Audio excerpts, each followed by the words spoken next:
Muy buenas tardes a todas, a todos los que nos acompañáis en esta sala de la sede Ciudad de Alicante o a través del streaming, donde quiera que esté, a este acto de presentación del libro de Carmen Alemán Bay, Textos inéditos e inconclusos de Miguel Hernández, estudios y edición.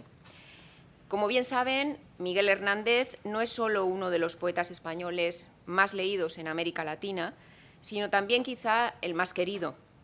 Cuando los colegas de México, Perú, Argentina llegan a la Universidad de Alicante y les propongo alguna salida para conocer la provincia, la mayoría me hablan de visitar la casa del poeta en Orihuela o de llevar una flor a su tumba en el cementerio de Alicante.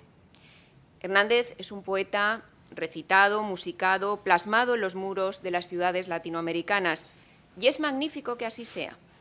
Pero Hernández es también un poeta que exige un estudio riguroso, que lo distancie de los estereotipos, que indague en sus lecturas, sus influencias, sus logros poéticos, y que analice su escritura no como el fruto azaroso de las musas, sino como un arduo proceso de trabajo llevado a cabo con rigor. A esta tarea se ha dedicado la doctora Carmen Alemán Bay durante 3 décadas. Esto es, desde que finalizó una tesis doctoral en 1992 dirigida por José Carlos Rovira, con el título El antetexto hernandiano, análisis del proceso de escritura y propuestas para una nueva edición de la obra poética de Miguel Hernández.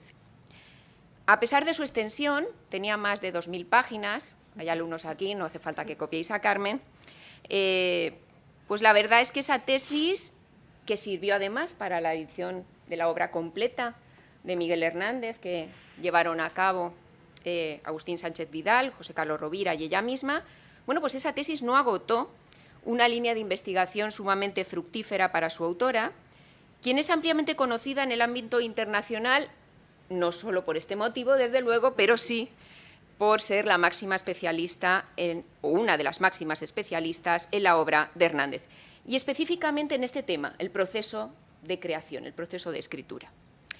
Sobre este tema, Alemán publicó, entre otros múltiples trabajos, el libro Miguel Hernández, el desafío de la escritura, el proceso de creación de la poesía hernandiana en 2013, y hace escasos meses ha dado a la luz este libro que nos ocupa hoy, dedicado a unos manuscritos cuya transcripción, datación, ordenación y contextualización le han llevado 10 años.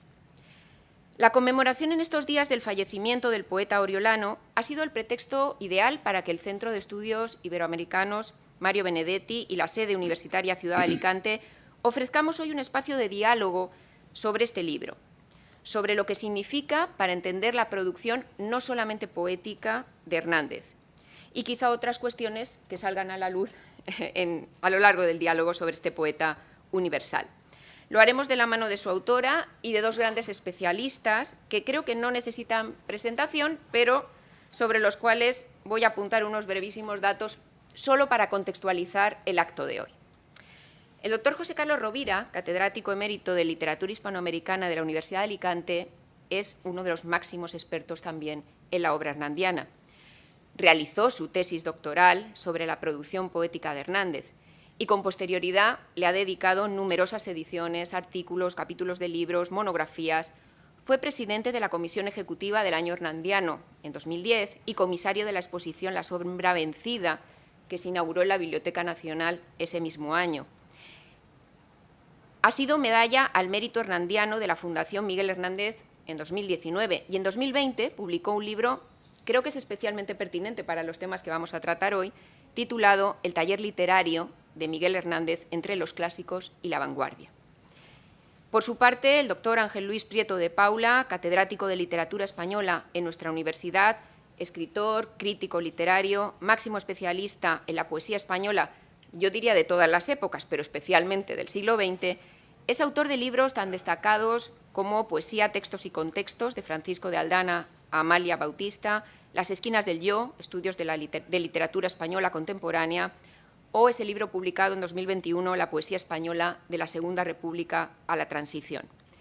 Evidentemente, Hernández ha formado parte de ese amplio espectro de poetas estudiado por Prieto de Paula, y no son pocos los trabajos de su amplísima bibliografía que se dedican a este autor, pero Quizá como hoy estamos a unos pasitos del Instituto Juan Gil Albert, pues convenga recordar especialmente la coordinación en 2010 de ese monográfico de Canelobre, Miguel Hernández, 100 años. En fin, hay ocasiones en las que una se siente especialmente orgullosa de pertenecer a la Universidad de Alicante, de haber tenido y seguir teniendo la suerte, la oportunidad de aprender de grandes maestros cuya calidad docente e investigadora solo es comparable a su calidad humana. Hoy, sin duda, es uno de ellos. Queridos José Carlos, Ángel Luis, Carmen, muchísimas gracias por aceptar esta propuesta y compartir esta tarde con nosotros. Bien, si queréis, para establecer cierto orden de intervención, pues podríamos comenzar con las palabras de Ángel Luis Prieto de Paula, continuaremos con José Carlos Rovira y después que nos hable Carmen Alemán y después dejaremos paso a las preguntas, comentarios del público. Muchas gracias.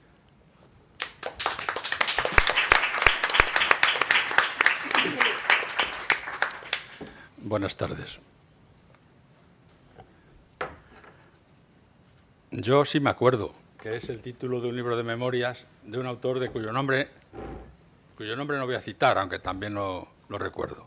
Yo sí me acuerdo porque tengo una memoria caprichosa, volátil y discontinuidades, pero me acuerdo del día en que la profesora Carmen Alemán leyó su tesis doctoral. Me acuerdo hasta de las cosas que le dijeron. Hubo un profesor que le dijo lo que nos han dicho a todos y que son profesores que se atienen a unas pautas que se reiteran aunque no están escritas en ningún sitio.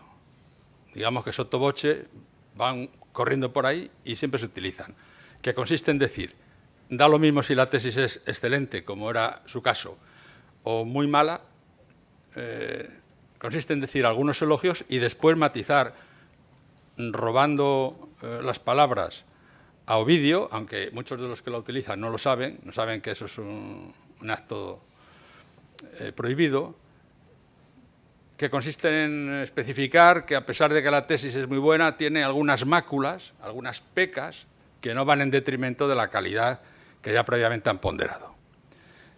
Y me acuerdo de otra intervención de un profesor, que era profesor de historia,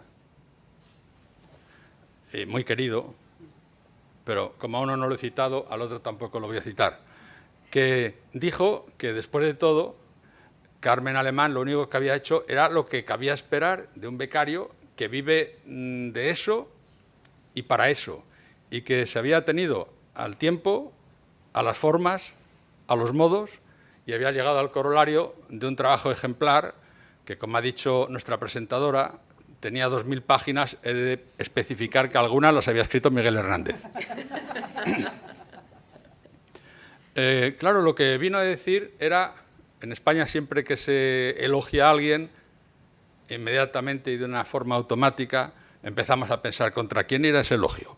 Pues sería contra algún doctorando que no cumplió con los plazos con los que ella se había cumplido, ateniéndose a lo que cabe esperar, decía él, de un doctorando. Ella había hecho un trabajo, lo había concluido en el momento pertinente, porque si mi memoria no me es infiel, y en este caso la memoria es más corta que en el otro, porque lo acabo de leer ahora, he visto que la tesis se leyó en marzo, solo he leído ahora, y que la obra completa de Miguel Hernández, donde ella figuraba como colaboradora, pero en realidad era una obra hecha sobre el bastidor de su trabajo doctoral, se debió de publicar muy pocos meses después. 10 días después o 15. Pues eso. Lo cual quiere decir que fue un trabajo, supongo yo, que hecho a uña de caballo, con las prisas y con las urgencias con las que siempre se suelen concluir las tesis, pero además en este caso a sabiendas de que la obra de Hernández, que se tenía que publicar entonces, tenía que responder a esa falsilla sobre la que ella había constituido una tesis doctoral que yo creo que todavía hoy tiene vigencia. Bueno, algunas tesis además tienen una tesis. Todas se llaman tesis, pero muchas no tienen tesis. Yo creo que la suya tiene dos. Una que responde al autor y otra que responde a ese trabajo. La primera tesis es que cuando alguien se empecina en hacer un trabajo poniendo la inteligencia que le dio Dios o la naturaleza y el trabajo que ya solo depende de él, pues llega a coronar la cumbre que ella coronó. Y además tuvo la suerte de que, como el Pisuerga pasaba por Valladolid y Miguel Hernández se había muerto en el año 42, tuvo la suerte de que se produjeron confluencias astrales en virtud de las cuales pues, su tesis fue publicada de otra manera en una obra completa porque la poesía y todo el trabajo de prosas, teatro, etcétera, que todavía hoy sigue siendo referencia. Y aunque ha habido otras ediciones donde os han preterido, por lo menos en la parte exterior, yo creo que son la misma edición que hicisteis vosotros. ¿Y cuál es la otra tesis? La otra tesis tiene que ver con el poeta. Ella sostiene, y lo sostiene en este libro, del que les voy a hablar enseguida, que este poeta no responde a la idea que nosotros tenemos de este poeta. Es verdad, queremos creer que es un poeta alumbrado, a través del cual pasa la musa sin romperlo y sin mancharlo, y cuyo resultado final son poemas en los que él apenas ha tenido participación.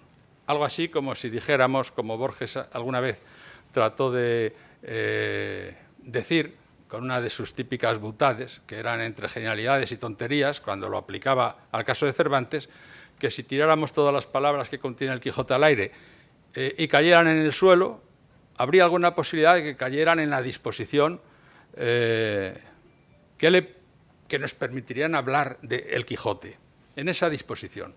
Bueno, pues solemos entender que Miguel Hernández, de toda la enorme cantidad de grandes poetas con los que comparte escena, yo alguna vez hablé de que era un sol en una galaxia que estaba plagada de soles enormes como él, pues resulta que tendemos a pensar que este poeta era un poeta que procedía de una manera espontánea, sin encomendarse ni a Dios ni al diablo, sin apenas cultura literaria, que eso sí puede ser verdad, sobre todo al principio, pero también sin apenas bagajes retóricos. Y claro, eso es una falsedad absoluta. Miguel Hernández es un poeta tan meticuloso, aunque dispuso de mucho menos tiempo, tan empecinado en el amor por la obra bien hecha como Juan Ramón Jiménez. Y yo sé que ponerlos juntos, poner a uno al lado del otro, puede parecer una blasfemia, pero como la perpetro yo, ustedes no tienen que confesarse. O sea, son dos poetas que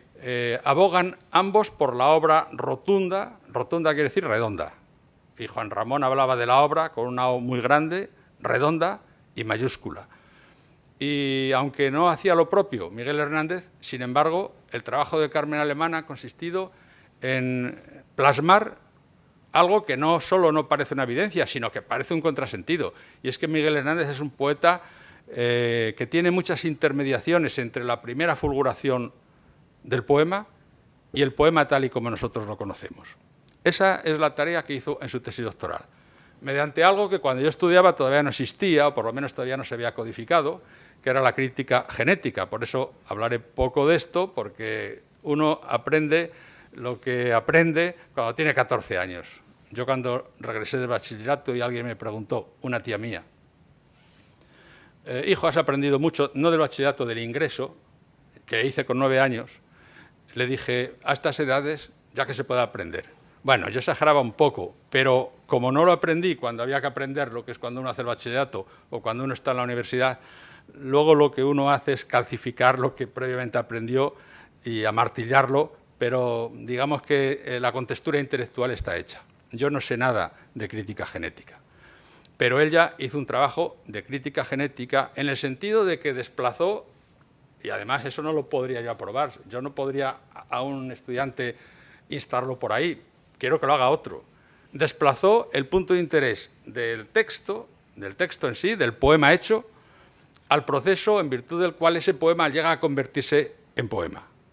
O sea, ella nos mostró el telar, la cocina del pintor, nos mostró el taller del hechicero, en el que un poeta con muy escasa formación de partida, con algunas lecturas contadas, que se fueron multiplicando, intensificando, pero con grandes dificultades, que tuvo que comprimir todo su proceso de creación en más o menos 10 años. Murió con 31.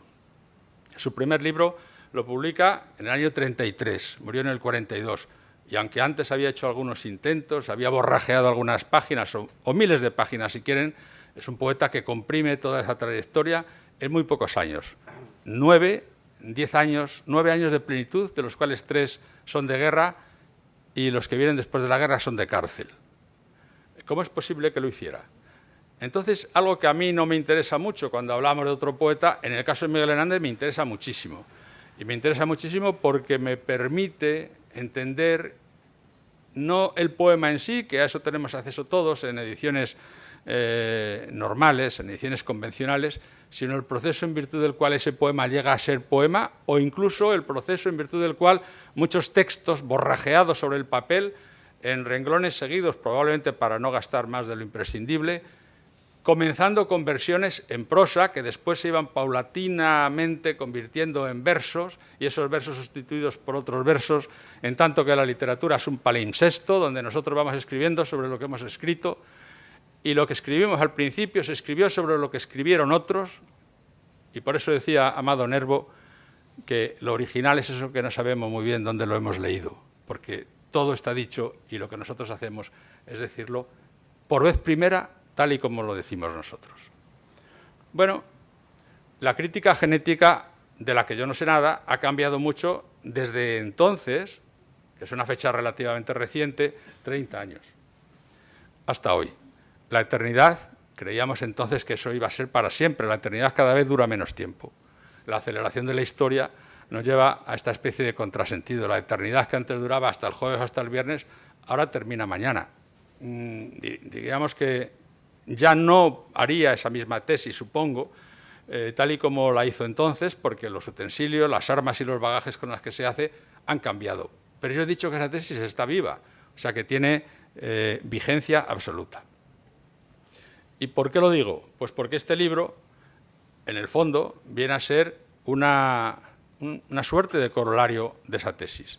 Este libro tiene, diríamos que 3 partes, y aquí habla mi corazón, que no está divorciado de mi cabeza, pero fundamentalmente mi corazón. Tiene una parte que es nuclear, aunque está al principio, que es la dedicatoria. Está dedicado a una persona homónima, también se llamaba Carmen, que tenía el desparpajo, la autosuficiencia, el atrevimiento, la frescura de decirle a la maestra, no corrigiéndola, sino especificándole algo que la maestra no sabía, en ese asunto del centenario de Miguel Hernández, la jefa es mi madre. La segunda parte es intelectualmente, para mí, la más útil, que es su introducción. Y ahora les digo por qué. Es la más útil porque los que no vayan a estudiar el sistema expresivo de Miguel Hernández o el sistema de creación no van a leer la parte Mollar, podríamos decir. No lo van a leer porque ya he dicho que son borradores. Pero ella se ha tomado la molestia no solo de leerlos, sino de trabajarlos, de anotarlos, de ordenarlos, de ponerles el nombre y los apellidos, y ha exprimido eso de manera que nosotros podamos alimentarnos con lo que ella ha extraído de unos textos que nosotros no tenemos por qué visitar y que la mayor parte de la gente no va a poder visitar. Por eso es un libro que vale por lo que vale, además de otras cosas, pero vale por lo que vale esa introducción, que es verdaderamente interesantísima. Y lo otro le servirá a los poetas, fundamentalmente. A los poetas que se creen que están esperando la llamarada que viene de lo alto, en virtud de algún efluvio divino que le inspire Platón o Pitágoras, o las musas, o la amada, y se percate de que el poeta que menos responde a ese estereotipo era un poeta que rompía, que borraba, que escribía los poemas en prosa, que los tachaba, que los articulaba, que los desarticulaba, y que casi como una Penélope insomne, que era lo que hacía Juan Ramón Jiménez, hacer y deshacer, en alguna ocasión dijo que le gustaría poder reescribir toda su obra el último día de su vida para que diera cuenta del que había llegado a ser, porque él era como un poeta en construcción. Bueno, pues hay muy pocos ejemplos de un poeta que se nos ofrezca en construcción. Este libro no tiene ningún interés como libro de poeta, tiene interés como libro de artesano que es poeta en otros textos. Y la autora o la coautora lo especifica, porque habla de textos y de poemas. Este vale por lo que nos enseña de poeta en proceso, de poeta haciéndose, cociéndose, cocinándose, y algunas veces sin que al final haya un plato, sin que al final haya un resultado perceptible, aunque muchos de los textos terminan desembocando en poemas que conocemos o que desconocemos. Y bien, yo diría que en este sentido lo que nos ha mostrado la profesora Carmen Alemán y Miguel Hernández en todos estos borradores que terminan constituyendo algunas veces el poema y que otras veces no van a ningún sitio, se terminan chocando con el muro de una realidad que no le permite construir el poema, nos enseña que para descubrir el yo hay que, frente a lo que piensan algunos poetas que no leen a sus coetáneos, a sus contemporáneos, porque no quieren resultar influidos, para descubrir el yo no hay que caer en el error de confundir la originalidad con la novedad. Yo siempre suelo citar a Juan de Mairena, un profesor creado por don Antonio Machado, que avisaba a sus alumnos contra el error de esa confusión. Y por eso hablaba de que muchas veces los novedosos apedrean a los originales. Todo lo que está dicho aquí lo han dicho otros, pero el modo en que lo dice él es absolutamente genuino y en este sentido genial, porque responde a una especificidad. Y esa genialidad está detrás de todas las lecturas, de todos los aprendizajes, de todo lo que se ha ido imponiendo para descubrir ese yo, que yo creo que en ninguna obra como en este libro aparece tan, fíjense que acabo de decir que se iba imponiendo, que se iba vistiendo, que iba absorbiendo, que iba succionando, que iba leyendo, para descubrir justamente a ese que estaba debajo de todo, en el corazón de todo. Miguel Hernández, visto a través de una investigadora que se ha quemado las cejas y buena parte de su vida en descubrirnos lo que había en el Sancta Sanctorum o en el sagrario del poeta. Muchas gracias.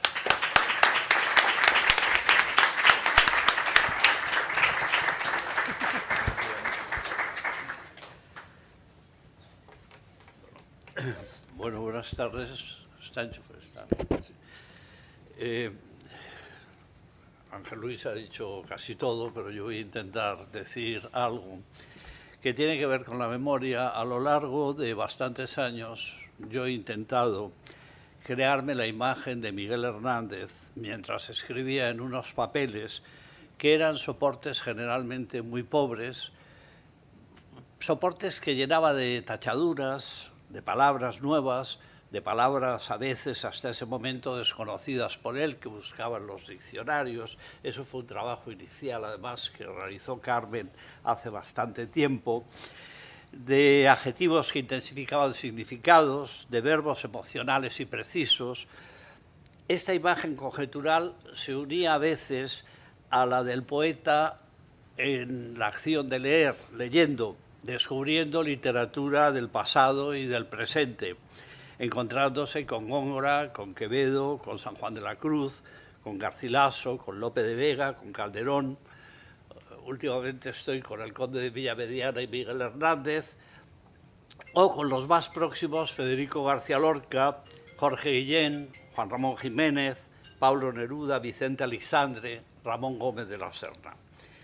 Es imprescindible formarse esa imagen de Miguel Hernández para enfrentarse con los más de 1.400 papeles autógrafos que se conservan en el archivo, que se conservaban en el archivo de San José de Elche y que ahora están en el archivo provincial de Jaén. Cuando digo se conservaban, me refiero a un pasado que empezó en 1986, cuando Josefina Manresa, viuda de Miguel Hernández, depositó en el Archivo Municipal de Elche más de 1,5 millar de manuscritos que el poeta, que había conservado ella del poeta. Los había conservado además escondiéndolos durante muchos años por la persecución que había vivido el poeta y que seguía sufriendo la memoria del poeta durante casi toda la vida de ella. Incluso en un documento que publicamos en el 2010, aparecía un director general dirigiéndose a un ministro diciendo: esta mujer que su padre fue asesinado por los rojos y que sin embargo siempre ha estado con los rojos, etc. Es un documento escalofriante porque es del año 66. Una parte de esos papeles habían sido publicados, algunos pocos mal publicados, y otra parte era inédita, consistente sobre todo en lo que consideramos esbozos y antetextos. En 1988, Josefina había fallecido en el 87. El alcalde de Elche, Manuel Rodríguez Maciá, me encargó la catalogación de aquel fondo y yo y todos tuvimos la fortuna de que Carmen aceptase trabajar en su ordenación. Carmen, por entonces, estaba iniciando sus estudios de doctorado en la Universidad de Alicante. El resto de la historia lo narra Carmen en el libro que presentamos y que voy a afirmar ya que es otra nueva imprescindible colaboración suya para redimensionar el material textual que ordenamos y que fue trabajado y sobre todo sistemáticamente transcrito por ella en 1992, desde 1988 hasta 1992, cuando leyó su tesis, que ya se ha recordado, el antetexto hernandiano. Más de 2.000 páginas de edición y reflexión sobre los manuscritos de Miguel Hernández, que son sin duda el trabajo más relevante que se ha realizado sobre los orígenes de su poesía, sino el trabajo más relevante en cualquier caso sobre Miguel Hernández. Y lo es por varias razones que ya se han recordado. La primera, porque amplió generosa y rigurosamente la edición que realizamos en 1992 de la obra completa de Miguel Hernández. La segunda, porque en 2013 Carmen publicó un libro titulado Miguel Hernández, el desafío de la escritura, que es, como escribí hace tiempo, uno de los mejores libros sobre el poeta, un libro que rehace, amplía y determina la compleja escritura de un poeta que murió antes de cumplir los 32 años y que realizó en poco tiempo de escritura un esfuerzo inopinado que provocó uno de los resultados más imprevistos de nuestra tradición literaria. Creo que, como dije hace algún tiempo, como escribí, el desafío de la escritura es lo que el libro de Carmen Alemán reconstruye de una forma absolutamente nueva. O sea, se trata de explicar entre primeras versiones, prosas que anteceden a versos, variantes y variaciones, cómo aquel joven llamado Miguel Hernández iba escribiendo algunos libros que están en el canon de la poesía española del siglo XX. Cómo trabajó sobre todo con dureza el lenguaje, cómo se apoderó de él y creó un estilo o varios estilos propios en su poesía. Y la tercera aportación es el material textual que nos entrega ahora con sus textos inéditos e inconclusos de Miguel Hernández, estudio y edición. Un libro en el que nos ofrece poemas no acabados y el material textual preparatorio de textos que quedaron sin vincular a los que se editaron en la obra completa. La primera edición se ha agotado en poco tiempo. Creo que estamos ante lo último que quedaba de la textualidad hernandiana. Queda ahora que se sumerjan, porque no se hizo sobre el apéndice de las obras completas, que se sumerjan algunas personas en esa textualidad, porque podrán aportar nuevas lecturas, seguro. Sumergirse en esas páginas es encontrarnos de nuevo con la imagen del poeta en sus titubeos, sus hallazgos, sus imposibles, sus avances, sus retrocesos incluso. Es como un magma textual cuya lava no acaba de cristalizar, pero indica la potencia de su origen. Un capítulo, el cuarto, como ya ha resaltado Ángel Luis, Reflexiones sobre los textos inéditos e inconcluso, nos ofrece un espacio de vinculación y un ejercicio de vinculación entre elementos de ese magma textual y cristalizaciones posibles en versos, en una lección crítica que recomiendo al lector por la validez metodológica de estas relaciones textuales en lo que el poeta escribe y lo que finalmente resulta. La utilidad del libro, diré ya, imprescindible e impredecible. Les cuento, en noviembre andaba yo buscando trazas del rayo amoroso y existencial hernandiano, el que alumbra en el rayo que no cesa, en una búsqueda que concernía, esto no importa, el rayo amoroso de Juan de Tarsis, conde de Villamediana, del que Hernández había corregido las pruebas de la antología que Neruda preparó en 1935 para Cruz y Raya. Y me encontré con el libro de Carmen, que me entregaba varias posibilidades previas al libro del 36, al rayo que no cesa, que conjuntaban además el rayo naturaleza que había utilizado el primer Miguel Hernández, lógicamente en la época y el ciclo de Perito en Lunas, con el rayo amoroso que aparecía en este año 34-35. Les leo un fragmento porque a partir de ahí quiero decir ese carácter absolutamente esencial para quien quiera adentrarse en los orígenes de una escritura. Ecos de resplandores a los astros, el rayo y su herramienta de muerte, sus crispadas picas, cataclismos de sangre y alaridos y lágrimas. Las culebras arrastran su horror del rayo, como rayos elásticos terrestres, latigueando espanto, electricidad imperiosa. Siguen varias reflexiones, como analizó muy bien Carmen hace mucho tiempo, esos guiones que indican posibles espacios verbales posteriores para decir en un momento su colosal y musculoso acero, gesticulan las hachas como rayos, los grandes cataclismos vegetales taladores del mundo.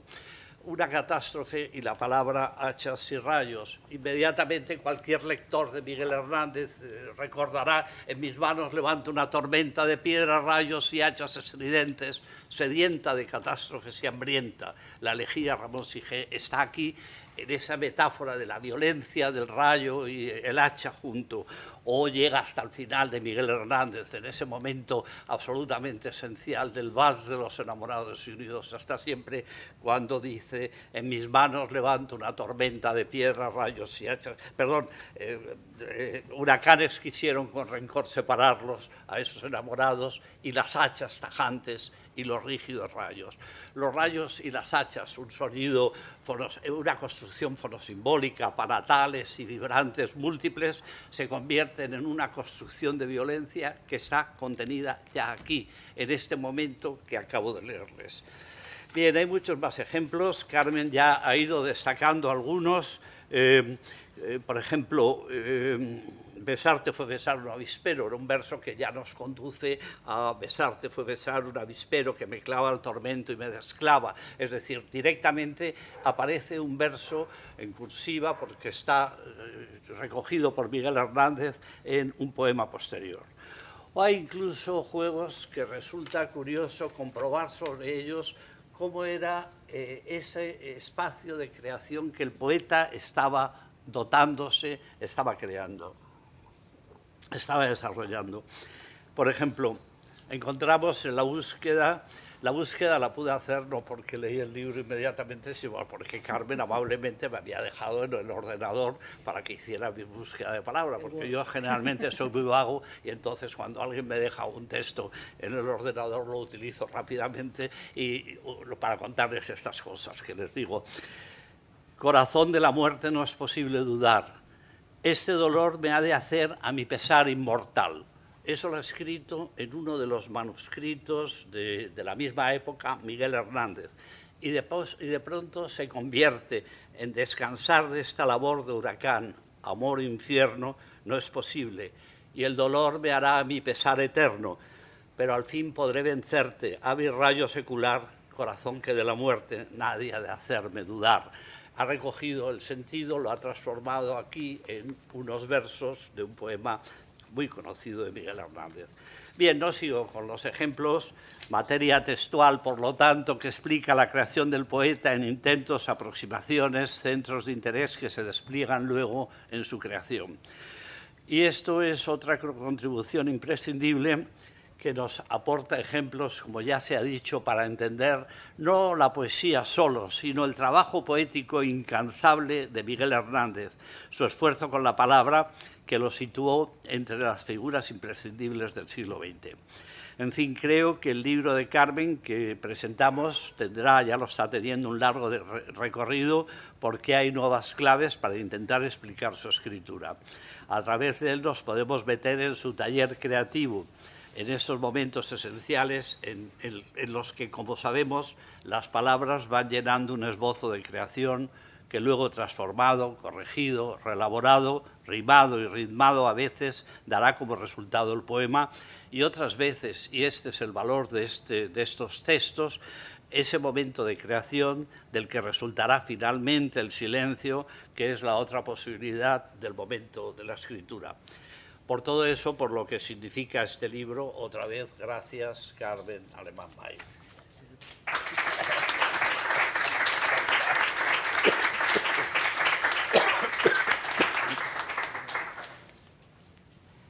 Buenas tardes. Gracias por venir. A alumnos, exalumnos, colegas, amigos y demás familia. También a los que nos están escuchando a través de streaming. Es para mí un honor estar aquí, presentar el libro en Alicante. Ya se ha presentado en otras ciudades, pero fue prácticamente por el empeño de Beatriz Aracil, a quien le agradezco que me invitara a presentar el libro y también a esta casa, ¿no?, que nos ha dado el lugar para hacerlo. Y con dos acompañantes de excepción que tengo a mi derecha y a mi izquierda, dos maestros para mí, por diferentes razones. Ángel Luis Prieto de Paula, que formó parte del tribunal de esa tesis doctoral que ya se ha mencionado, y a una persona a la que quiero mucho, él lo sabe, y que también admiro muchísimo. José Carlos Rovira, mi maestro, mi director de tesis, que me hizo descubrir otra visión de Miguel Hernández. Gracias a él yo hice esa tesis doctoral y también junto a él viví uno de los momentos intelectuales más hermosos de mi vida, que siempre cuento, ¿no? Ver, tocar y palpar los manuscritos de Miguel Hernández, sin duda es la aventura más intelectual, más emocionante que yo he tenido en mi vida. Dudo, y ojalá tenga muchas, que a lo largo de los años pueda tener, pero ver aquellos papeles y sobre todo saber lo que existía detrás de aquellos papeles es algo que se queda clavado en el corazón. Por tanto, a Hernández le debo muchísimo en mi vida y él me ha devuelto siempre muchísimas alegrías, ¿no? Todo lo que está envuelto de Hernández, para mí, está envuelto de alegría. De manera que yo he intentado también, desde aquella tesis doctoral, dar lo mejor de mí para Miguel Hernández también, ¿no? Creo que tenía no una obligación, desde luego, pero sí como una necesidad de explicar todo aquello que yo había vivido en aquel archivo, todo aquello que yo había sentido a lo largo de 4 años de transcripción para llegar a esa tesis doctoral de 2.300 páginas. Pero tengo que explicar inmediatamente esto, que nadie se asuste, porque efectivamente, como recordaremos, Ángel Luis, aquella tesis doctoral tenía a lo mejor una octava y después el resto de papel ya no tenía nada más, ¿no? O sea que hay muchos vacíos también en esa tesis doctoral. Como se decía, bueno, he tenido el honor de tener a estos dos compañeros de viaje, amigos y colegas, y han explicado gran parte de lo que supone este libro, y estoy muy agradecida también por sus palabras y todo aquello que ha suscitado la transcripción de estos manuscritos y también mi trabajo, ¿no?, en esa introducción. Les voy a contar sucintamente qué es lo que, poniendo una serie de notas a pie de página a lo que han dicho ellos. Estos textos efectivamente ya estaban en mi tesis doctoral, pero aquella tesis doctoral dio lugar a muchísimos libros, a muchísimas ediciones, bueno, algún libro, a bastantes ediciones, pero quedaba ahí un cuerpo, una serie de textos, más de 170, que no pertenecían a ningún poema publicado por Miguel Hernández. Es decir, son pruebas, son textos inconclusos, es verdad que inéditos, pero que finalmente no llegaron a concluirse, no llegaron a su final.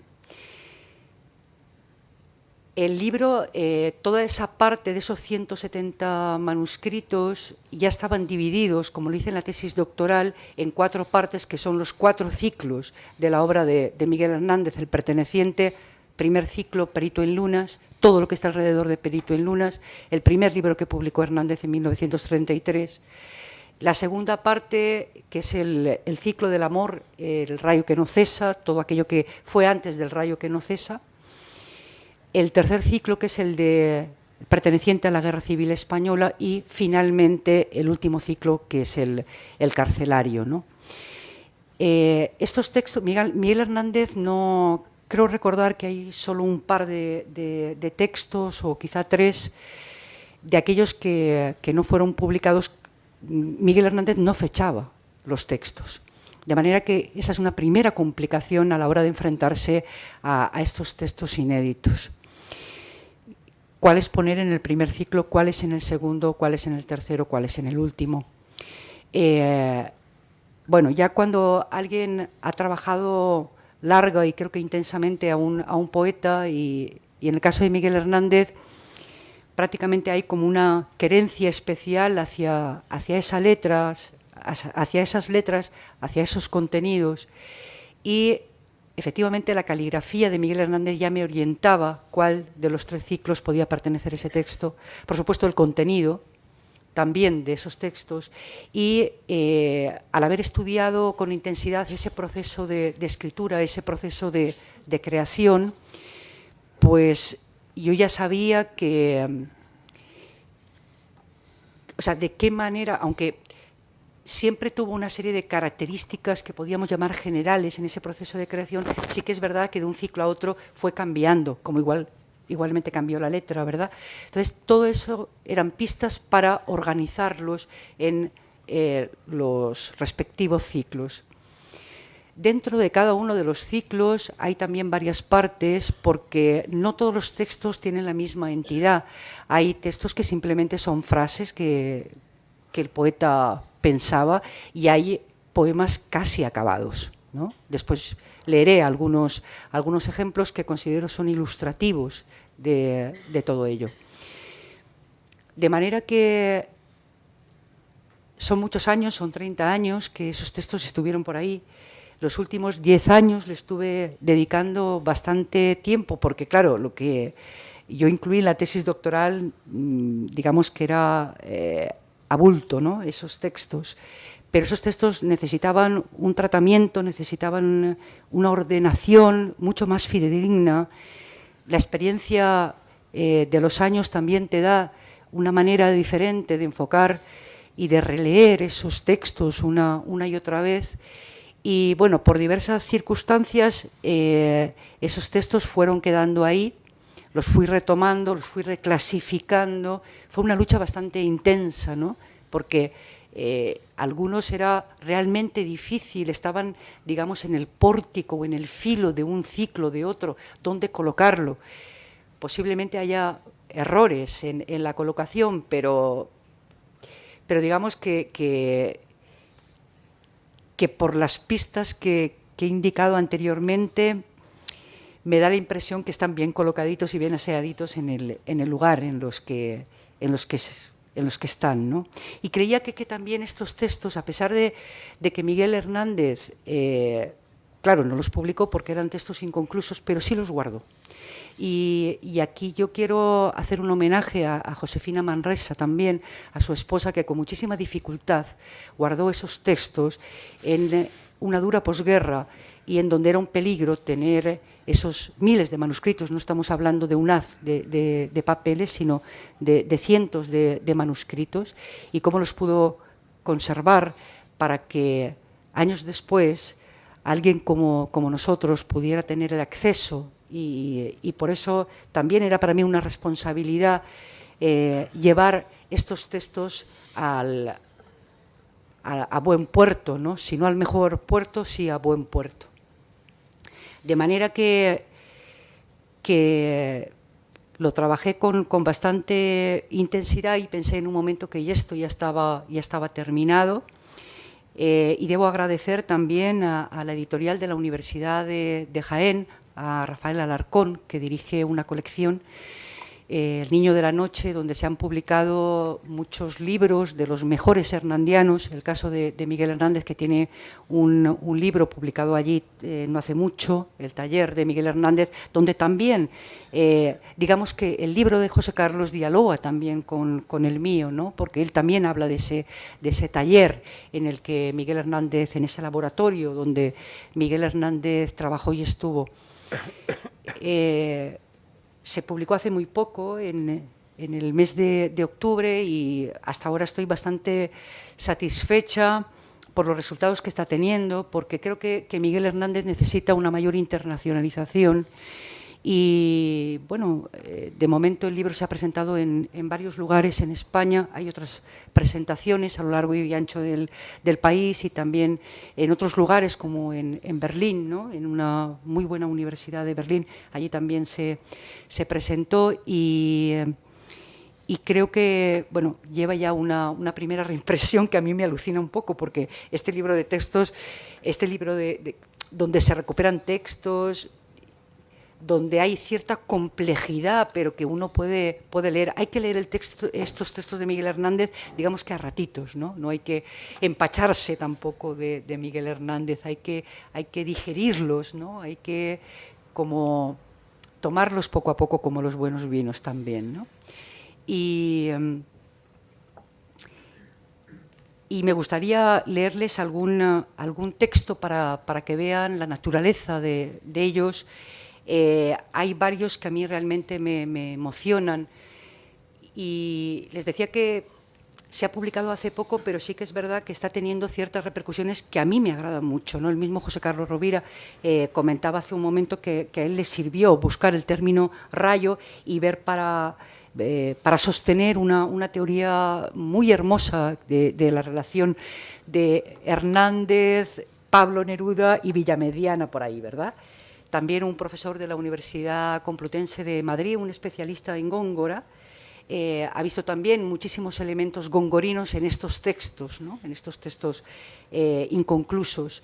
Y Laura Palomo, nuestra querida compañera, una de las mejores especialistas en Gabriel Miró, me comentaba el otro día que también ha visto muchos elementos mironianos en este libro, de manera que yo creo que, aparte de darnos esa otra visión que hemos tenido durante mucho tiempo de Miguel Hernández, aquí es el Miguel Hernández a corazón abierto, porque estos son borradores. Entonces, claro, cuando alguien va a publicar algo, digamos que perfila muy bien todo aquello que va a decir, pero esto, aunque le dijo a su esposa Josefina que lo guardara todo, que eso tenía un valor, por eso Josefina Manresa lo guardó todo.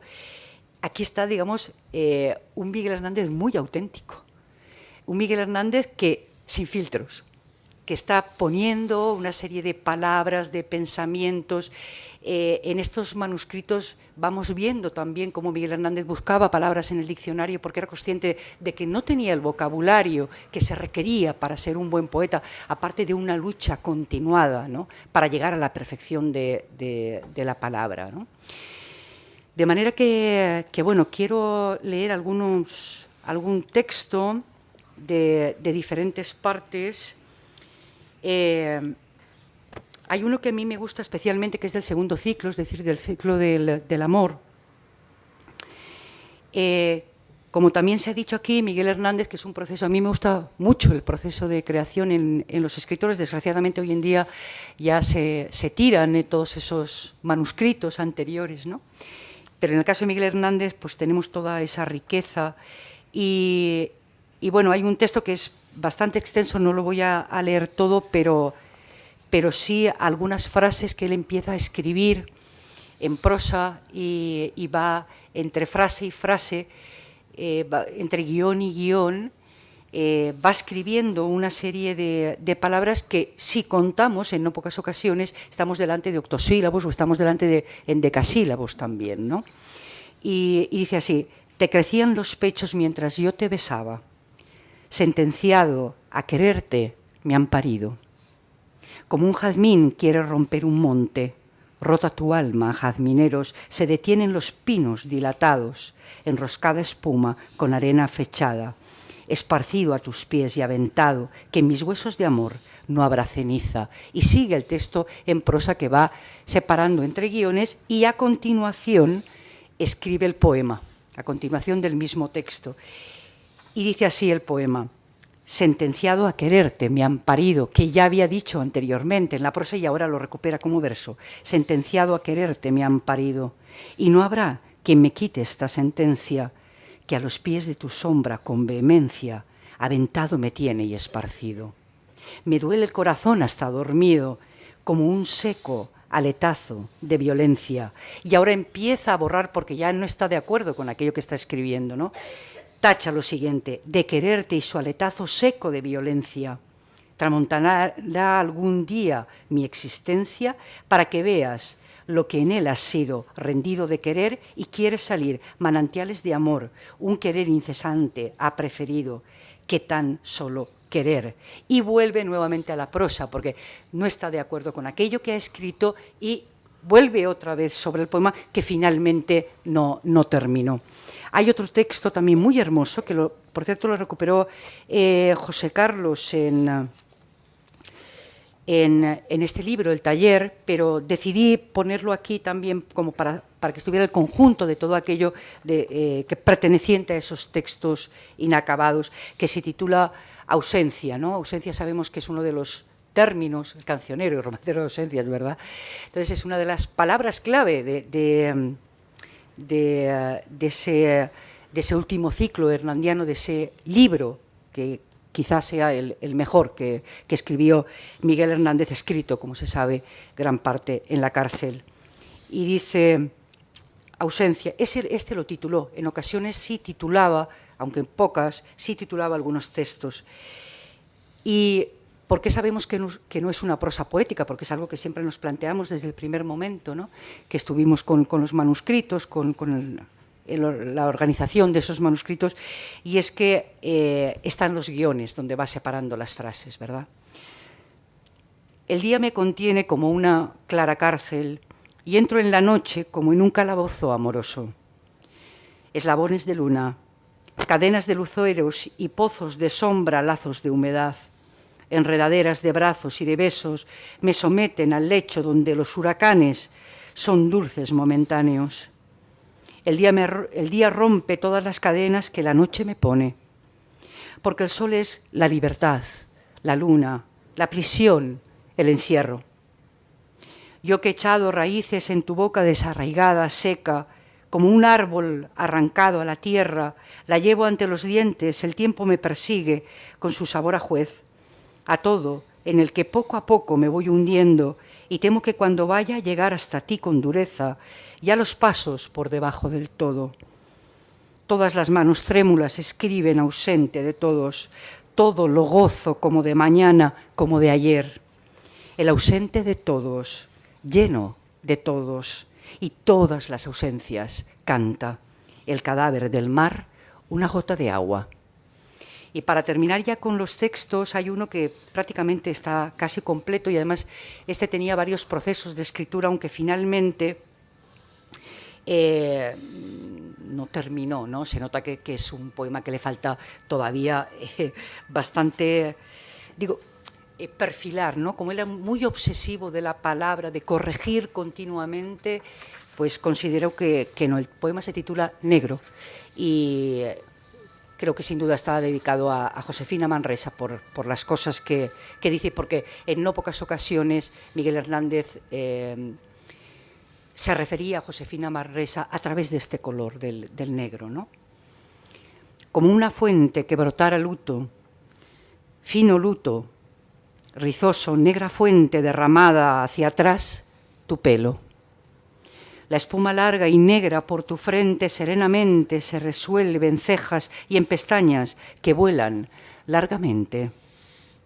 Me traspasan los clavos de estas rejas, de esas aleteantes celosías, donde la espuma de los ojos dejas. Huelen tus ojos, líquidas umbrías, altos tus ojos, cuerpos melodías, color de penumbra, de puerta entornada. Y ya para terminar mi intervención, hablaba Ángel Luis al comienzo que este libro tenía varias partes y en una de ellas es donde el corazón más aleteaba, ¿no? Que es en la dedicatoria. Y entonces quiero leer esta dedicatoria y a quién está dedicado este libro. A mi hija, Carmen Herrero Alemán, 1999-2018, que partió tempranamente. Siendo niña, cuando en el colegio la maestra dijo que en esas fechas, corría 2010, se celebraban los 100 años del nacimiento de uno de los más notables poetas españoles, Miguel Hernández, ella levantó la mano y con la gracia y el desparpajo que siempre la caracterizaron, dijo: mi madre es la jefa de eso. Muchas gracias por ella.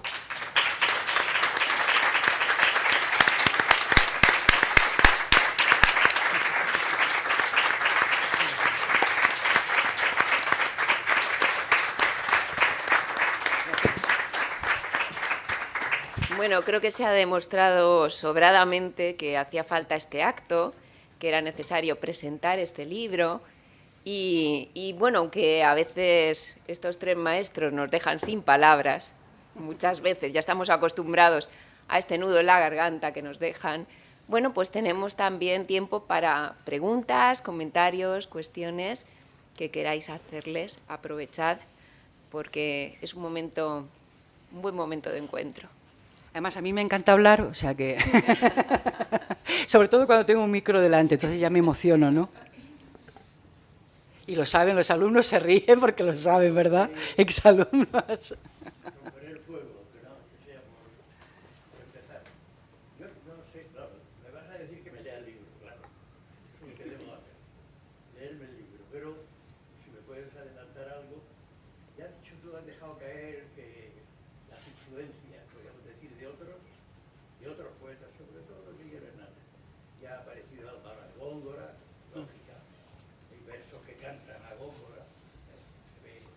No hay que ser un literato, ojalá yo fuera como vosotros y sobre todo como mi querido Ángel Luis Guillén, que es un poetazo. Pero vosotros sois unos grandes estudiosos, pero es un poetazo. Bueno, pues yo diría que hay veces cosas que cantan, ¿no? Como el Góngora. Hay cosas que te recuerdan indudablemente a Gabriel Miró. Pero yo digo, en esa época había unos poetas de segunda fila, pero que eran muy populares. No voy a decir nombres porque algunos son muy estrechos con mi vida. No influyeron, se encuentra, se ha estudiado eso, esas posibles influencias o posibles traspasos de metáforas, de verbos entre algunos poetas. Yo diría, si queréis que diga algún nombre concreto, diría, por ejemplo, pues Antonio Oliver Belmás, tío, su mujer Carmen Conde, pero otros poetas también de segunda fila, quizás para mucha gente desconocido, como puede ser Meseguer, poeta cartagenero, que sabemos perfectamente que tuvieron amistad, porque están fotografiados con él, porque lo llevaron para que vieran cómo transilaban los molinos del campo de Cartagena, o cómo rugía el mar en la roca de Cabo de Palo. Entonces, digo, se atisba si hay posible traspaso. Yo sé precisamente que sí, al revés sí, de Miguel Hernández hacia Antonio Oliver y a Carmen Conde, pero al revés, de Carmen Conde Olivera y de poetas de segunda, por decirlo de alguna manera, que no son tan de segunda, muchas cosas. Carmen Conde creo que es una poeta de mucha categoría, pero se ilustra eso, y perdona porque me he entendido mucho. Además de todo esto, felicitarte y felicitar a los demás. Gracias. Gracias. Contesto yo, pero bueno, porque me dice Carmen que conteste. En primer lugar, para agradecerle a Manuel Oliver Narbona, que fue el editor de mi tesis, de eso ya hace mucho tiempo, que no se había leído además en la Universidad de Alicante, y con un acto de audacia la publicó en la Universidad de Alicante y bueno, estuvo bien, vamos, para mí muy bien, ¿no? Y él fue el editor. Yo creo que en Carmen Conde, yo creo que sí que tiene en un momento determinado influjo sobre Miguel. Antonio Oliver, no lo sé, es decir, tenían la pasión compartida por Darío los dos, y Darío para Miguel es importante y para Antonio Oliver muchísimo, ¿no? Entonces yo creo que en Carmen Conde ahora hemos sacado un inédito, porque en la página de la Cervantes virtual de Carmen Conde, donde ella precisamente creo que está con los términos hernandianos que pueden ser términos de los dos, pero tampoco quizás Ángel Luis sea el más indicado para, porque es quien sabe de poesía realmente, yo sé algo, ¿no? Casi nada, José Carlos. No fastidies. Ante todo, desconocía el parentesco con Oliver Belmas, que fue... Lo llevamos bastante escondido, porque como eran de izquierdas, ¿Que era de izquierdas? no han estado muy de Bueno. moda, claro. He de decir que Oliver fue el Josefina Manresa de Rubén Darío. ¿Eh? Sí. O sea, se fueron un mal día. El pobre Oliver, que hizo una carrera bastante precaria en la universidad, tarde, mal, pero no nunca, y que no llegó a coronarse con una mísera titularidad, pues se llevó a su esposa a Navalsouth, un pueblito de Ávila, de donde era la princesa Paca. La princesa Paca es Francisca Sánchez, que hizo de Josefina Manresa, porque no sabía lo que tenía, esa desconfianza que tenía Josefina Manresa, que le quitaba las cosas a Morelli. Me dijo Morelli en cierta ocasión, dice, qué desconfiada era esa mujer. Digo, hombre, era su obligación preservar las cajas de zapatos con los papeles, porque si no iban allí los pseudoeruditos y se los robaban, escribían sobre lo escrito, etc. Entonces, es una relación hermosa porque tuvieron entre ellos un vínculo grande. Yo creo que Oliver no puede tener de ninguna manera influencia sobre Miguel Hernández. Tampoco creo que Carmen Conde, a la inversa sí. Carmen Conde, los grandes libros de Carmen Conde son de los años 40 y están muy influidos por ese patetismo existencial que es propio de los poetas de los 40, pero que se lo inventó, entre comillas, Miguel Hernández. Y de por quien sí estaba muy influido, y que sí son poetas de segunda división, los llamamos así, pero que tienen una obra enorme, una obra grandiosa, que es Miguel Hernández. Los poetas de segunda división tienen una obra que no son sus versos, son pues, poetas como Vicente Medina o como Gabriel y Galán, que se inventaron una especie de dialecto literario que fue donde bebió Miguel Hernández. Y de la misma manera que he citado antes a Rubén Darío, que dice que es hijo de Verlaine, pero en realidad es hijo de Zorrilla, luego con el hisopo va asperjando y se echa por encima Verlaine y los simbolistas franceses, pero donde él aprende el metro y el ritmo es en Zorrilla. Pues Miguel Hernández, donde lo aprende, me parece evidente, es en estos poetas costumbristas, regionalistas, que en Salamanca o en el norte de Cáceres o en el norte de Extremadura es Gabriel y Galán y que en Murcia es Vicente Medina. Con nosotros yo creo que hubo una convergencia de aficiones comunes, igual que la hubo con Gabriel Miró, pero ¿qué tiene que ver Miró con Miguel Hernández? Pues nada, estéticamente son contrapuestos, ¿no? Miguel Hernández estaba lleno de angulosidades, era bronco, potente, Gabriel Miró se rompía de sutileza. Entonces hay convergencia, aprenden unos de los otros, pero no se hacen sombra, cada uno aprende pero sin abjurar y sin renunciar a su especificidad, que es lo que tienen los genios, que aprenden de los demás sin dejar de ser ellos. Bueno, Que más o menos se ha explicado ya, efectivamente. Yo creo que no hay influencia, ¿no?, de Miguel Hernández, de Belmás, que era una muy hermosa amistad, y con Carmen Conde también. Sin embargo, no hay influencia, y después están los escritores del Panocho, ¿no?, a los que se refería Ángel Luis. Y, claro, ahí tampoco... Estos manuscritos, sobre todo, o sea, cuando Miguel Hernández empieza ese proceso intensivo de borradores, es cuando vuelve de Madrid, en Madrid, y cuando vuelve de Madrid, cuando él se va a Madrid. Yo siempre digo que Miguel Hernández no hubiera sido el mismo si no hubiera hecho ese viaje a Madrid, cuando lo animan los amigos y él vuelve cabreadísimo diciendo que no ha conseguido nada, que ha pasado hambre, que ha estado 6 meses allí en Madrid. Sin embargo, consiguió 2 entrevistas muy importantes, en revistas muy importantes de la época. Pero lo más decisivo es que se dio cuenta que si quería ser buen poeta tenía que trabajar la palabra. Y es cuando él empieza con una fiebre tremenda a rellenar páginas y páginas con definiciones, a jugar con los versos, y ahí aparecen en ese primer ciclo algunos textos que tienen que ver con elementos costumbristas también, y utiliza algunas palabras muy típicas de Orihuela que, por supuesto, después ya desaparecen ya al final del primer ciclo, ¿no? Pero en esos primeros borradores sí que se ven todavía esos elementos costumbristas, ¿no? Sí. Yo quería detenerme en esos textos que eran difíciles. Perdón, me he dado cuenta ahora de que había un micrófono. Perdón. ¿Ya está? ¿Se oye? Sí. Sí, se oye. Sí, ¿no? Yo me quiero detener en esos textos que son difíciles de clasificar entre una etapa y otra.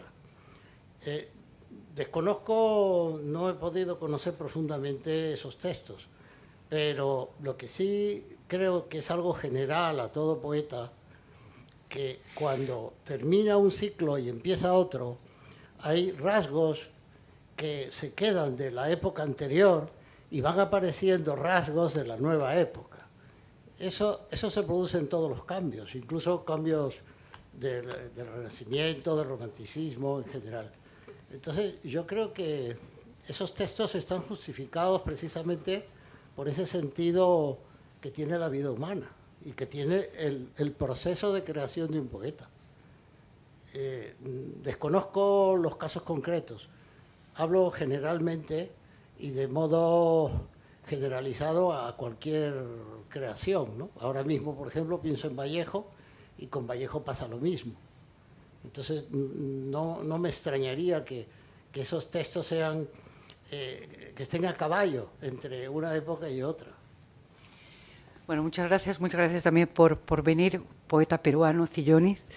Efectivamente, y además en la tesis doctoral que hizo José Carlos Rovira sobre Miguel Hernández, precisamente él estudió cómo ciertos términos, ciertas palabras se colaban a lo largo de toda la trayectoria poética hernandiana, ¿no? Por supuesto que en estos textos inconclusos él nunca abandona un vocabulario que es hernandiano per se, o sea, que tiene un sello. Nosotros, cuando leemos un texto de Miguel Hernández, notamos ese sello. Esas palabras, por supuesto, no desaparecen, pero empiezan a tener otras muchísima más importancia. Y poco a poco, digamos que esas están siempre en el subconsciente o están flotando en ese proceso creativo, pero lógicamente hay otras vivencias que hacen que otras palabras aparezcan en el vocabulario, ¿no? Aunque de repente, incluso, yo he visto algunas frases que él anota que en el primer ciclo y que después aparecen, por ejemplo, en el segundo ciclo o en el tercero, ¿no? La misma frase, que eso denota que él está dando vueltas sobre algo que le suena, o sea, que está ahí, ¿no? Que ya en algún momento lo utilizó, pero le puede servir nuevamente para aquello que está creando en esos momentos, ¿no?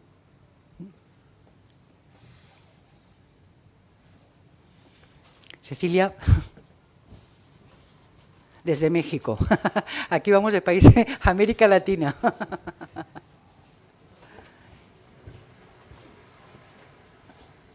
¿Ahora sí se escucha? Sí. Es que hablo bajito, si no, entonces no. Bueno, yo antes que nada quiero agradecerte, Carmen, haber llegado a este libro, sobre todo, ¿no? Porque en el 2013, cuando nos conocimos, tú ya estabas trabajando el desafío de la escritura. Y me tocó después leer el libro, aprender muchísimo de él. Y ahora, en el 2022, que salió el libro, que ya va sobre su primera reimpresión, vuelvo a leer un texto que tiene que ver con los procesos creativos, pero ahora entrañable. Y digo entrañable porque creo que para todos los que nos dedicamos a la creación, yo no soy poeta de closet, por supuesto, pero escribo narrativa, y es increíble ver cómo de pronto no hacemos caso al proceso mismo, los creadores, del destino final al que llega, ¿no? Vamos desechando. Aquí me surgieron varias preguntas después de leer el libro, que no he podido hacértelas, pero ahora en público. Igual mis dudas también son las de muchos otros que escriben,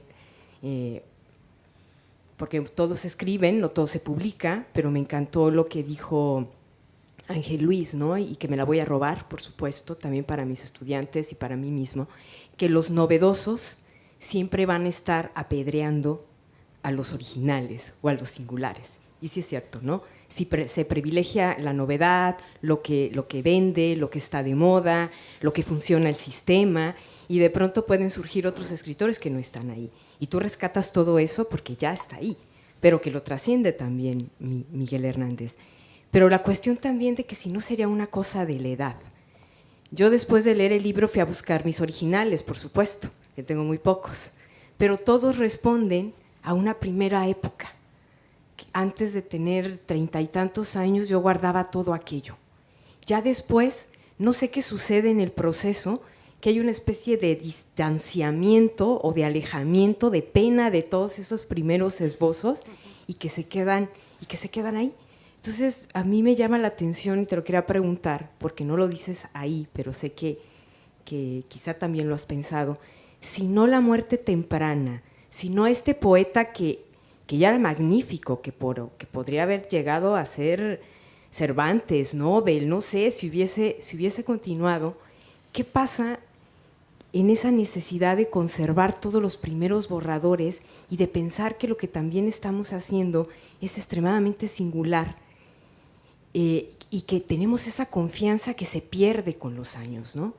Esa fuerza que está ahí, porque yo lo leí en muchos de estos borradores inconclusos, algunos son extraordinarios y sin embargo no estaba consciente de ello. Entonces sí me gustaría que nos comentaras si descubriste eso, porque murió a los 31 años y tenía toda esa energía que se tiene del creador que quiere llegar a ser un gran creador y ya está ahí, lo fue. Muchas gracias, Cecilia. Te agradezco también aquella reseña que hiciste del libro en el 2013 y la reseña que acaba de publicar en una revista norteamericana, Literal. La pueden buscar en internet. Es una muy hermosa reseña, digamos, de una escritora que reflexiona precisamente sobre esos procesos creativos. Fíjate que lo que estás planteando es muy interesante, ¿no? O sea, él murió extremadamente joven. Entonces, no podemos saber si después... Claro, a mí no me gusta conjeturar, porque hace poco, y aprovecho también para que consulten, el otro día se presentaron los portales, ¿no?, de Antonio Machado, que ha dirigido el profesor Preto de Paula, y el de Miguel Hernández, que ha dirigido José Carlos Rovira, que son extraordinarios, ¿no? Esto no sé por qué lo decía, porque quería decirlo, pero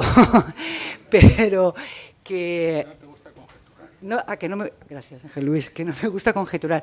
Todo, efectivamente, eso venía porque me hicieron una entrevista para el portal de Miguel Hernández, ¿no? Y la última pregunta decía, ¿qué hubiera pasado con Hernández que después se hubiera vivido mucho más tiempo? Digo, bueno, no me gusta conjeturar, después viene la muerte y viene la nada. Después es nada. Por tanto, ¿qué hubiera pasado? No lo sabemos. No lo sabemos. Entonces, pensar que hubiera hecho esto o lo otro, Sí que es verdad que esa juventud, quizá, y por lo que también estabas comentando tú, quizá le hizo guardar todo aquello, porque yo creo que él estaba convencido, aunque ahora sí que estoy conjeturando, sí estaba convencido de que lo que estaba haciendo era muy importante, que aquello tenía un valor, y por eso se lo dice a Josefina también, ¿no? Quizá, pues con el paso de los años, pues aquello hubiera desaparecido, no lo podemos saber. Pero en ese momento yo creo que por carácter y por orgullo también, ¿no? De aquello que estoy haciendo es importante. Y porque yo estoy convencida de que en no pocas ocasiones él revisaba, o sea, estoy segura de que él revisaba los manuscritos. ¿Por qué lo sé? Porque aparecen frases tachadas y a veces, normalmente escribía a lápiz, a veces a plumilla.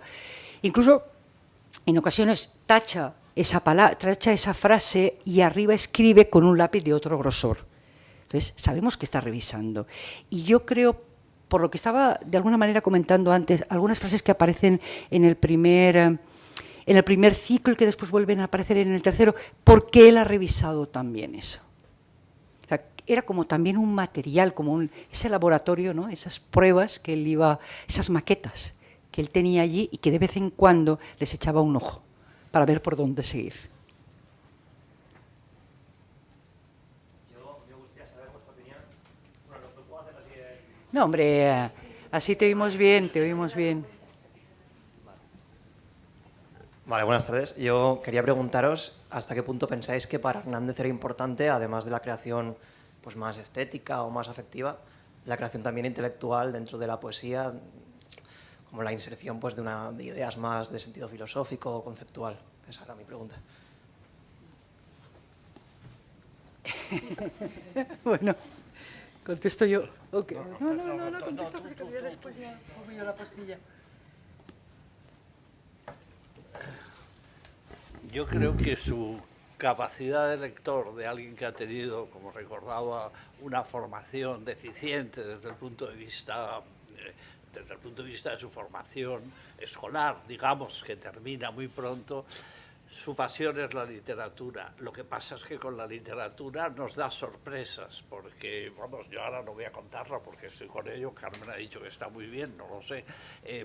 Pues, por ejemplo, a través de que corrige las pruebas de Pablo Neruda, de una edición de Neruda del Conde de Villamediana, Hernández llega a Villamediana y estoy convencido que lee la edición que tiene, la primera edición de Juan de Taxis que tiene Neruda en su casa, y que la lee y que la sigue, que juega con ella. Digamos, no, yo no hago crítica hidráulica, como decía Pedro Salinas, no voy buscando fuentes, voy buscando impulsos poéticos que le da este autor.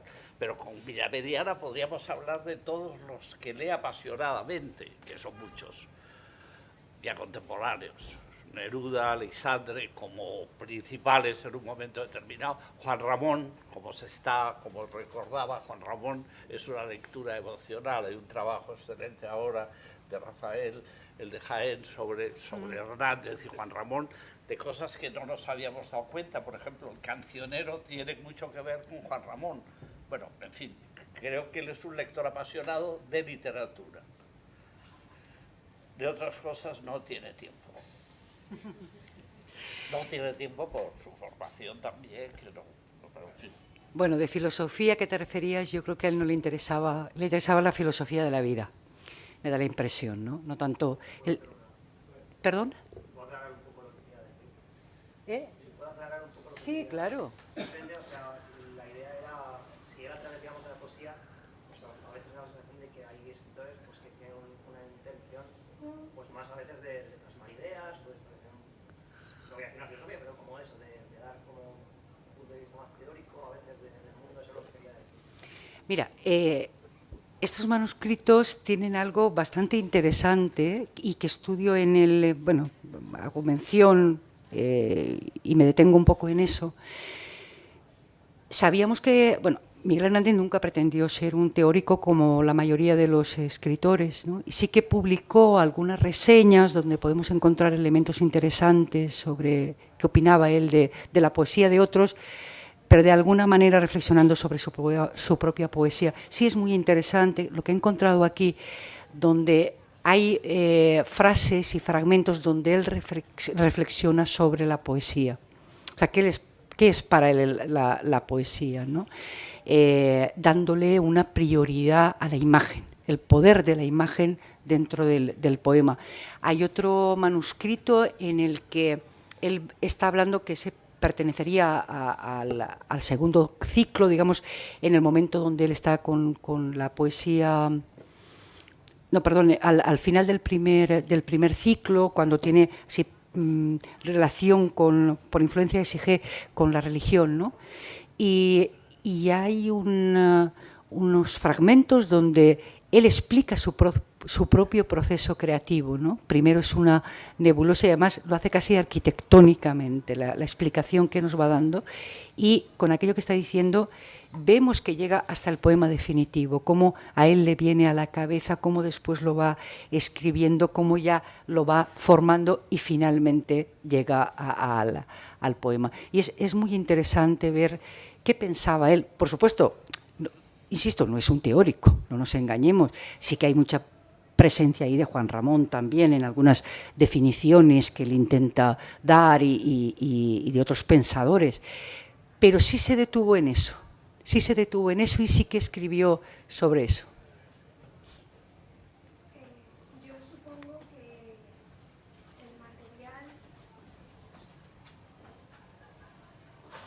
material... supongo que has hablado que el material lo guardó Josefina Manresa durante tantos años y además has añadido que estaba escrito a lápiz, con lo cual supongo que el trabajo debió de ser ingente y yo me lo imagino y digo, de miedo de haberlo perdido, porque haberlo escrito a lápiz y tantos años y nada, simplemente quiero que me confirmes que sería un trabajo muy muy duro, porque solo de imaginármelo me da hasta miedo pensar, algo se perdería, porque el lápiz y además el papel cómo sería. Y nada, simplemente que me lo confirmes y que enhorabuena por haberlo tocado, los manuscritos de Miguel Hernández, que me impresiona mucho. Muchísimas gracias. Claro, la mayoría, bueno, están escritos a lápiz o a plumilla, ¿vale? Hay algún que otro borrador ahí con algún tachón con boli, entonces ya sabemos que ese no era de Hernández, ¿no? Alguien que accedió allí, que utilizó el bolígrafo, ¿no? Y efectivamente algunos manuscritos estaban muy deteriorados, sobre todo los que escribió en la cárcel. Hay algunos que son realmente conmovedores, uno escrito en papel del baño incluso, y con un estado ya muy deteriorado, pero a pesar de todo, digamos que estaban en relativo buen estado, ¿verdad? Relativo buen estado. Claro, yo creo que hubiera sido una pérdida tremenda, porque esto que está aquí, esos manuscritos también son el poeta. No solo aquello que hemos publicado, sino todo aquello que él ha ido creando para llegar a ese final, ¿no? Una anécdota solo, que la cuento porque se puede contar, y por una serie de razones habíamos decidido fotocopiar todo el material que se estaba organizando, razones de supervivencia, por muchas cuestiones. Viernes a las 3 menos cuarto, con el personal del archivo de San José, urgiéndonos que nos fuéramos, porque por la tarde el archivo cerraba, ¿no? Y terminando fotocopias, porque salimos de allí hacia el coche y Carmen se da cuenta que el paquete que lleva no es de fotocopias, sino de manuscritos. Dios mío, viernes por la tarde. No pasó nada, porque el lunes por la mañana a las 9 estábamos allí con los manuscritos, ¿no? Pero dado el comercio que ha habido, a veces, puedo contar, no voy a decir nombres de personas que tuvieron que ver, la desconfianza de Josefina viene porque hubo gente que robó manuscritos. No voy a decir nombres, pero a mí me intentaron vender un manuscrito en el 92 en el Congreso Miguel Hernández. No voy a decir, o sea, quiero decir que esa era la desconfianza. Pero vamos, imaginaos, Carmen y yo apuradísimos, yo diciendo, claro, porque había que decir, Carmen, nos van a detener de aquí a Alicante, porque se van a dar cuenta que hemos dejado un paquete de fotocopias. Bueno, debo decir que José Carlos Rovira no durmió en todo el fin de semana y yo lo hice como un lirón. Porque pensé, bueno, que me detengan. Sí, fue un despiste, un despiste. Sí que es verdad que bueno, parte de los manuscritos yo los fotocopié con permiso de la familia, porque, claro, transcribir todos esos manuscritos yo no podía estar continuamente yendo al archivo de Elche y trabajar allí todos los días, ¿no? De manera que sí que me hicieron el favor de fotocopiar los manuscritos, y lo que hacía era, pues cada 2 semanas, dependiendo un poco de cómo se acumulaba aquello, iba al archivo después de haber hecho toda esa clasificación que dirigió José Carlos. Yo iba allí y entonces aquellas palabras, porque yo leía también las palabras tachadas. Entonces eso siempre es mucho más difícil y trabajaba con lupa. Iba al archivo para ver si podía leerlo in situ, ya que no lo había podido leer mediante la fotocopia, ¿no? Y bueno, aquello fue una de las muchas anécdotas que surgieron en aquel en aquel archivo. Una de ellas, y bueno, no quiero ser muy pesada, pero es que esa fue tremenda, cuando José Carlos me dijo que si quería colaborar con él en la ordenación de los manuscritos de Miguel Hernández, y yo dije, bueno, pues aquí pasó un mirlo blanco, ¿no? O sea que, por supuesto que sí. Cuando llegamos allí, vimos cajas y cajas y cajas con todos los manuscritos. Cuando sacamos de aquellas cajas nos dimos cuenta que estaban ordenados por tamaños. Por tamaños. Entonces, imagínense 1000 manuscritos, ponerlos en una mesa y como un enorme puzzle ir poniendo un manuscrito aquí, otro allá, primera etapa, segunda etapa, inédito, borrador, versión definitiva. Claro, clasificar todo aquello fue como un juego, ¿no? Como un hermoso juego al final, y eso es lo bonito. ¿Ya has encontrado algún poema nuevo que no se conozca, que sea muy interesante? Ella publicó, bueno... Cuando transcribí todos los manuscritos, hubo unos 100 poemas inéditos que se publicaron en la obra completa. Se publicaron en la obra completa y, bueno, ya que estamos un poco de broma, José Carlos decía que yo por las noches los escribía, como ya sabía la letra de Hernández. Y entonces, para aumentar los manuscritos, ¿no? Cuando yo le decía, no, ya acabo de encontrar un inédito. No, lo has escrito tú. Bueno, la broma. Aquí lo que hay, también hay poemas, pero como el negro que he leído, que es el que cierra el libro, ¿no? Hay poemas, pero son incompletos siempre, inconclusos. Carmen publicó en ABC, justo los días que leía la tesis, 10 o 12 poemas inéditos absolutamente, y se formó un lío ya, el primer lío bueno, es que hay gente que le gusta formar lío, porque estaba autorizado para publicarlo y sin embargo apareció en el ABC, y también, claro, pensaron que Carmen y yo como manager o algo así estábamos ganando dinero a manos llenas. Carmen se compró un coche de segunda mano. Bueno, ya está sacando aquí todos los trapos sucios. Que lo llamaba Miguelito. El chollo que no cesa.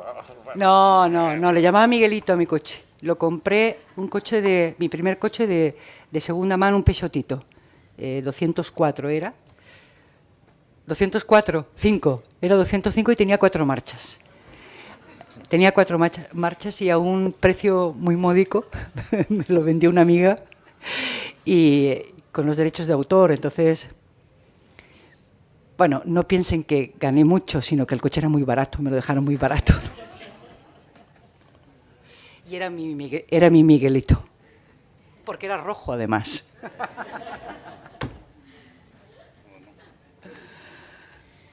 Bueno, da la impresión de que podríamos quedarnos aquí hasta que ahora mismo nos va a tirar el el guardia de seguridad, pero sí creo, por lo menos solo para terminar, creo que efectivamente este acto era necesario, que es un excelente modo de homenajear a Miguel Hernández en esta semana tan especial, y solo me queda dar las gracias al público, que ya se habíamos entregado, porque los trabajos de Carmen los seguimos mucha gente y sabemos de su valía, y porque venía acompañada por estos dos grandísimos maestros que son Ángel Luis y José Carlos, así que sabíamos que el acto iba a ser magnífico, pero también queremos agradecer, yo creo que al público, esas intervenciones lúcidas, inteligentes, que nos han ayudado a continuar reflexionando. Muchísimas gracias a todos.